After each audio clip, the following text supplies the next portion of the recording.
From the Syrian deserts to the streets of Jenin, from Gaza's battered neighborhoods to deep inside Iranian facilities, Israel has been on the move. Over the past 6 months, its military and intelligence wings have orchestrated a sweeping campaign across 4 fronts. Here's the story of what's happened, why it matters, and where it might lead. In September 2024, Israel's elite Shaldag commandos raided an underground Iranian-run missile factory near Masyaf, Syria, codenamed Operation Many Ways. Helicopters inserted the team, who planted explosives that leveled the facility used to arm Hezbollah. Since December 2024, Israel has steadily expanded airstrikes across southern Syria, targeting Daraa province, Kisha near Damascus, and multiple weapons depots to enforce a complete demilitarization of the border zone, as declared by Defense Minister Israel Katz. These strikes have aimed to prevent advanced arms from reaching hostile proxies and to keep the Golan Heights buffer free of heavy weaponry. For years, the Iranian regime has called for the destruction of the State of Israel, planning and advancing concrete military plans to do so. Over the past few months, intelligence has shown that Iran is closer than ever to obtaining a nuclear weapon. This morning, the IDF began preemptive and precise strikes targeting the Iranian nuclear program in order to prevent the Iranian regime's ability to build a nuclear bomb in the immediate time frame. We have no choice. We are operating against an imminent and existential threat. We cannot allow the Iranian regime to obtain a nuclear weapon that would be a danger to Israel and the entire world. In late January 2025, Israeli forces launched a major operation in Jenin refugee camp, the largest incursion into the West Bank's camps since 2002. Armored bulldozers razed streets, hundreds of homes were demolished, and some 2,000 families were displaced in a week of raids aimed at uprooting armed factions. These actions came just days after a Gaza ceasefire, underscoring how the conflict's epicenter has shifted northward, drawing condemnation from UN agencies and fueling further unrest in the occupied territories.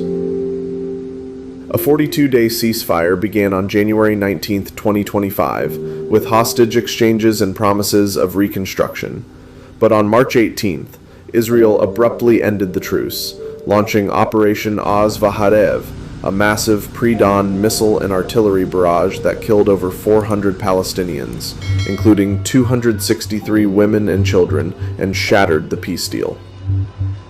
By late April, Gaza's health ministry reported over 52,000 deaths since October 2023, half of them women and children, as Israel pressed its offensive to dismantle Hamas infrastructure in Rafah and Khan Yunis.